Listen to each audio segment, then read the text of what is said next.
Entonces seguimos con la hipercalemia. Entonces hablamos de hipercalemia cuando hay un potasio sérico mayor de 5, como ya lo habíamos visto.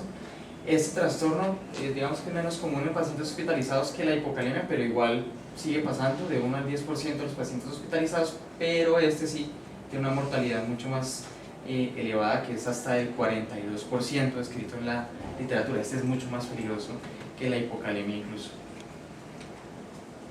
¿Qué causas hay de hipercalemia?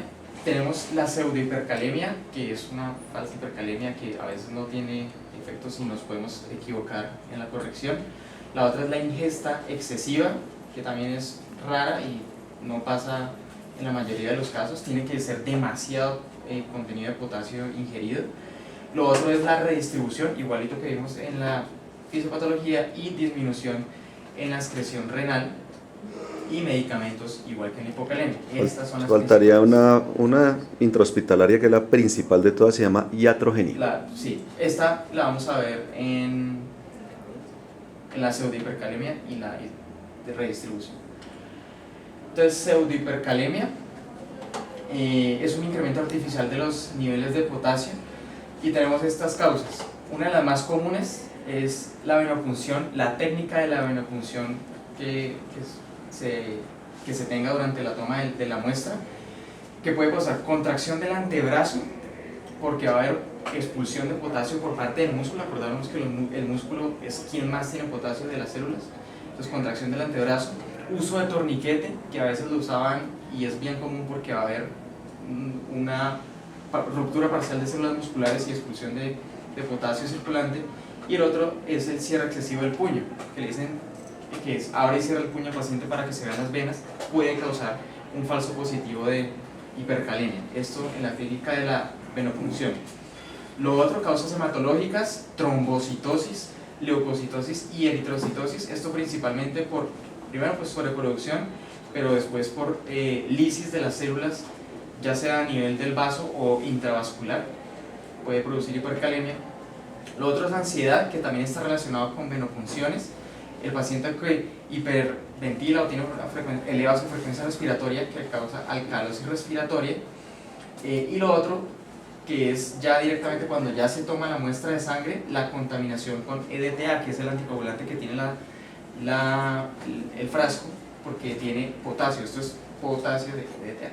Entonces por eso lo que es cuando uno se enfrenta a un paciente con hipercalemia, lo primero que hay que comprobar es que verdaderamente es una hipercalemia. Es decir, solicitar un nuevo potasio, solicitar un electro, ¿sí? Para ver si hay cambios electrocardiográficos, pero sobre todo solicitar un nuevo potasio sin torniquete. Torniquete sí, no, mejor no usar. Esta es la pseudohipercalemia. Lo otro es el aumento de la ingesta o el aporte. Entonces, exacto, aquí no tanto aumento de la ingesta, sino más bien las causas iatrogénicas, como habíamos dicho. Entonces, reposición excesiva de potasio, que es una de las principales causas. Todo paciente que tenga reposición de potasio debe tener un potasio cada 6 horas. La reposición excesiva. Y lo otro es las transfusiones masivas.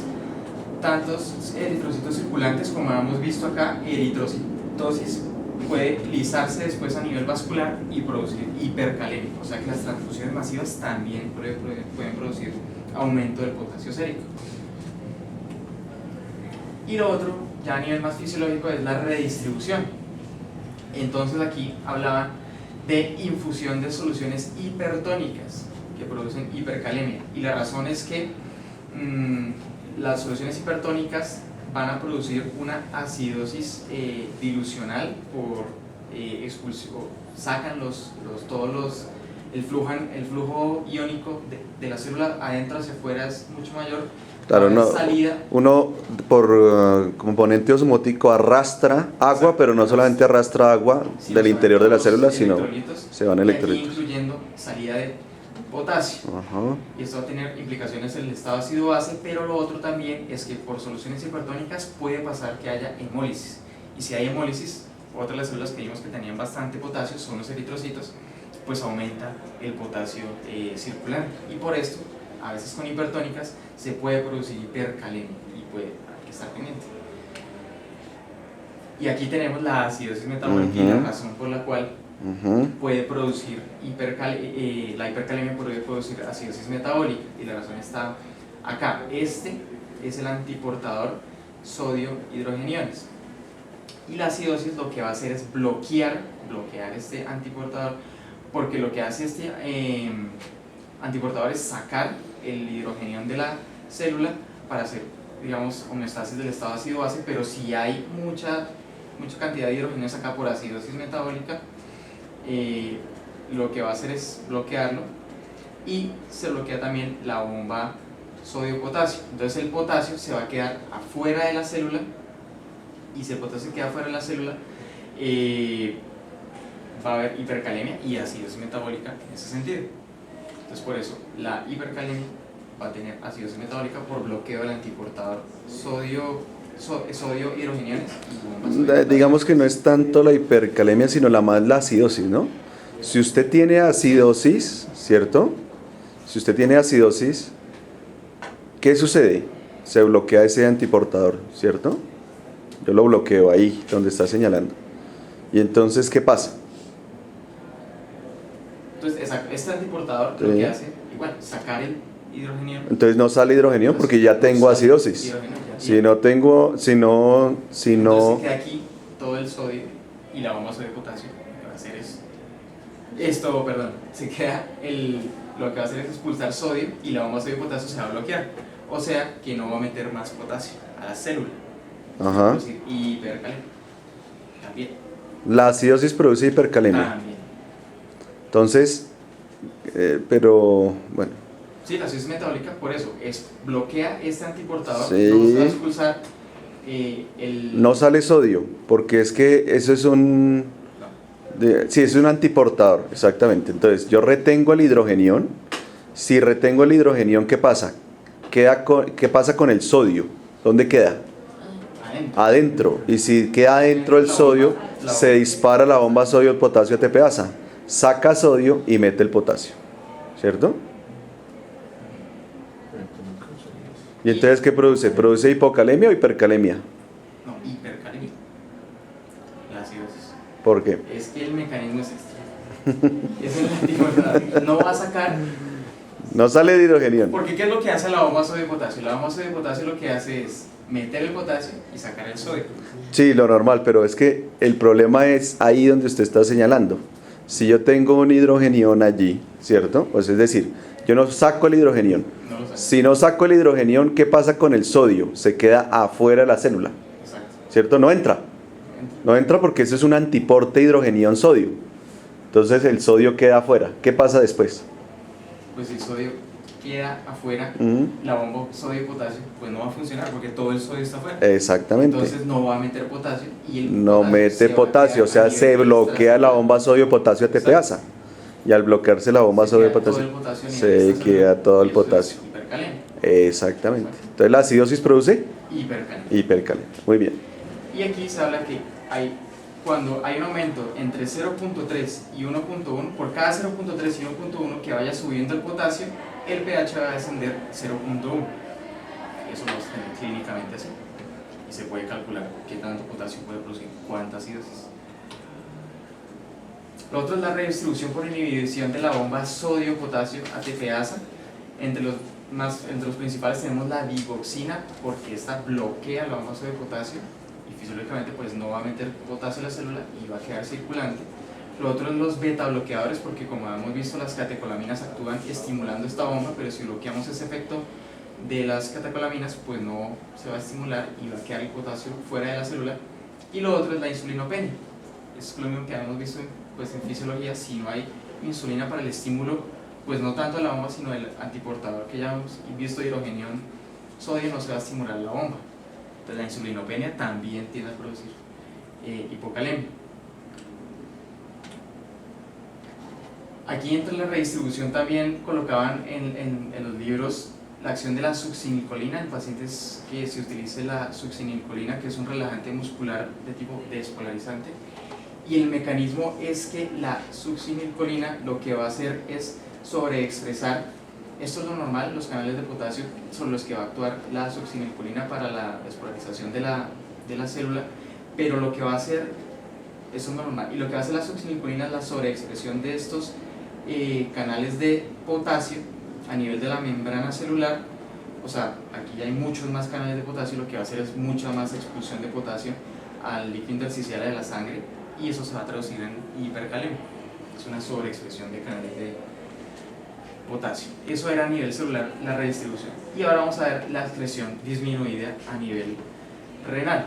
Entonces se escribe el hipoaldosteronismo, que va a tener mucha menos aldosterona circulante y menos excreción de potasio, y se escribe que hay de tipo genético y tipo adquirido. Los genéticos: existe la hipoplasia adrenal congénita, la hiperplasia adrenal lipoidea congénita, mutaciones en la aldosterona sintetasa, o sea, menos aldosterona circulante. Y los adquiridos, que estos ya que son más comunes y los podemos ver más en pacientes diabéticos, pacientes críticos, el hipoaldosteronismo hiperreninémico. Y se escribe también el uso de heparina, porque bloquea también canales de potasio, y se describe también bloqueo del portador sodio-potasio 2-cloro con la heparina, de hasta el 10%. Entonces la heparina también puede producir hipercalemia en los pacientes. Entonces la excreción renal pues disminuida también se trata de defectos tubulares principalmente, que son los que vimos anteriormente, y el pseudohipoaldosteronismo, que existe tipo 1 y 2, que es por una mutación en el receptor mineralcorticoide, que aquí en este receptor es sobre el cual actúa la aldosterona. Es decir, estos pacientes pueden tener niveles normales de aldosterona, pero el problema está acá, en el receptor, y no va a haber expresión del canal epitelial de sodio, y no va a haber activación del HOMBO sodio-potasio, y no va a haber caliuresis, sino que se va a retener el potasio. Entonces, estas son las razones de hipercalemia, las causas principalmente patológicas. Y lo otro son los medicamentos. Hay varios medicamentos que pueden producir hipercalemia. Aquí, uno de los que más usamos en clínica y hasta ambulatorio y todo, inhibidores de la ciclooxigenasa. ¿Cuál va a ser el mecanismo de los inhibidores de la ciclooxigenasa? Principalmente los AINES, es que van a disminuir la tasa de filtración glomerular, entonces va a haber menos sodio filtrado, disminuye el flujo distal, o sea, tanto de líquido como de sodio. Recordarse que entre menos sodio haya acá, menos se va a reabsorber sodio, menos activación de bombas de potasio hay, y menos caliuresis va a haber, o sea, se va a retener más el potasio. Y disminuye también la expresión de canales BK, que eran los canales que expulsaban bastante potasio. Estos inhibidores de la COX los van a bloquear. Y también se describe que en los inhibidores de la COX-2 va a haber disminución de la secreción de renina, o sea, no va a haber activación del eje renina, angiotensina, aldosterona, no va a haber aldosterona y no va a haber expulsión de potasio. Estos son los mecanismos por los cuales los inhibidores de la COX también pueden producir hipercalemia, y es uno de los efectos que se pueden tener en cuenta cuando uno los formula. Otros medicamentos: tacrolimus y ciclosporina, los inmunosupresores que se formulan muchas veces en pacientes con enfermedades autoinmunes o trasplantes principalmente, porque producen hipoaldosteronismo hiporreninémico. No va a haber eje renina-angiotensina-aldosterona. Inhiben canales de potasio, expulsores de potasio a nivel renal, y lo otro es que inhiben la bomba sodio-potasio ATPasa, estos medicamentos, así a nivel general, para producir hipercalemia. Y los otros son los que van a inhibir el canal epitelial de sodio. El que tenemos, uno de los diuréticos más comunes, la amilorida, el trantereno, y es el trimetoprim-sulfa, también inhibe este canal epitelial de sodio. No va a haber activación de la bomba sodio-potasio y no va a haber eliminación de potasio. O sea, el trimetoprim-sulfa también puede producir hipercalemia. Y aquí vemos los medicamentos que también producen hipercalemia, pero esta vez diferente: la espironolactona y el espironolactona, por eso bloqueo del receptor de mineralcorticoide, que no va a tener expresión de canales de sodio epitelial y no va a haber activación de la bomba sodio-potasio. Entonces, estos son los mecanismos de los medicamentos. Y los otros son los IECAs, antagonistas de la angiotensina y los mineralcorticoides. Y aquí está la razón. Bueno, aquí es lo que habíamos visto: AINES y COX-2 por el bloqueo de renina. Aquí los IECAs, que van a bloquear la enzima convertida de angiotensina y no va a permitir el resto de la cascada o del eje.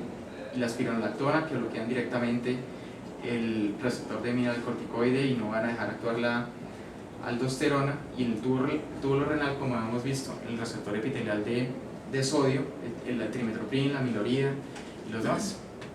Estos son los medicamentos, o sea, son varios medicamentos que pueden producir hipercalemia. Y ya las manifestaciones clínicas, pues igual, sobretejido excitable, igual músculo esquelético y corazón, y consecuencias renales. En el músculo es parecido lo que hemos visto en hipocalemia, solo que va a haber mucho más potasio circulante y va a haber actividad diferente sobre la bomba sodio-potasio y los canales de potasio. Se va a traducir igual en parálisis flácida, parálisis ascendente, incluso parálisis del diafragma, describen en la hipercalemia, y debilidad muscular, como ya en niveles de potasio no tan severamente elevados.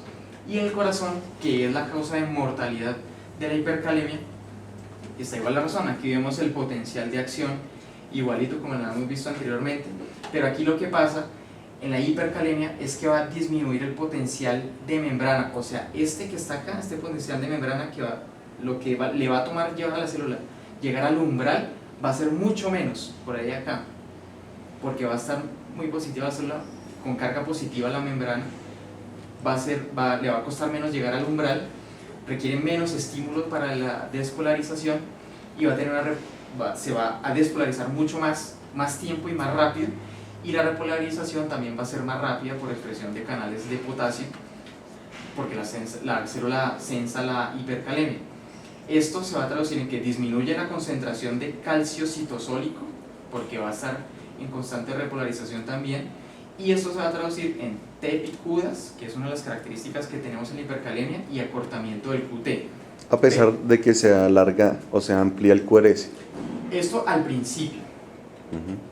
Y después va a progresar a despolarización persistente, pero de tanta despolarización va a inactivar canales de sodio y no se va a estimular. Esto reduce el potencial en la fase 0, que sería acá, y en los cardiomiocitos de conducción también la fase 0 rápida. Disminuye la conducción miocárdica, y eso se va a traducir en prolongación de la onda P y prolongación del QRS y el segmento PR. Esta es la razón. Bloqueo de canales de sodio, ya después con la hipercalemia más severa.